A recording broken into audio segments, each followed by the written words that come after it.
Try natin.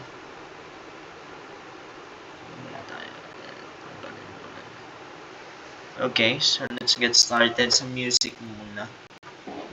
So dito sa ating music, gusto kong malaman ng mga natin, student natin, the students and the parents who will guide them review. So they need to memorize this separately. Yung G clef natin, two parts of the clef which is the lines. Ito, lines, 5 lines and 4 spaces. Sa lines, E, G, B, D, F, meron pong acronym. Every good boy does fine. Every good boy does fine. Memorize lang ng mga bata yan. Tapos yung space notes, F, A, C, E, or face. Pataas po ha, pataas. So yun po yung kanilang dapat i-memorize para pag nagbasa na sila, they will be able to read the notes. So kapag natapat dyan yung nota, that is E. Kapag natapat naman sa linyang yan, that is G. Pag natapat dyan, B, this one, D, and F, and so on and so forth. So that is the one that they need to know. Every good boy does fine. They will read notes. Let's see if they can figure it out sa ating examples.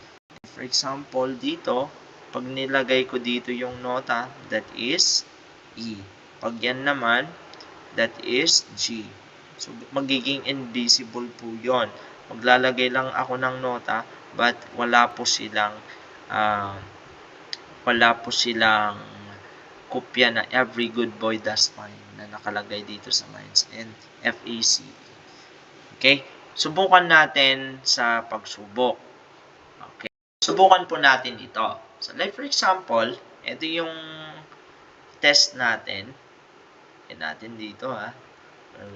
Dito tayo sa sagot. Number 1, 2, 3, 4, 5. So, may 5 nota dito. 1, 2, 3, 4, 5.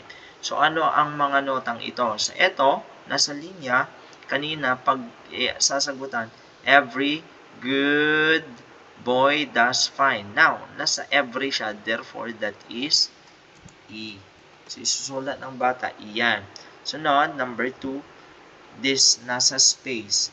Yung space natin kanina, F, A, C, E. Ano yan? So, that must be F. Next, sunod. This one, nasa linya. Every good. So, G. Because good ang initial niya. Next, nasa linya ulit. Third line. Every good boy. Boy, the initial is B. So, that is how, no. Hindi pa pala yan. Yung pa pala nasa una. Every good boy does. D. Take note mga mothers that yung mas nauuna ang dapat nating i-train sa kanila na isagutan yung mas nandito sa first line. Next, that is boy. So that is how simple. This one, this is not included in their exam because this is for grade 5 and 6 already. So, yan po ang short lesson about music. Another thing that they need to know is about flute also. Ang isa pang exam natin ay isa flute. Yung notes ng flute po nila.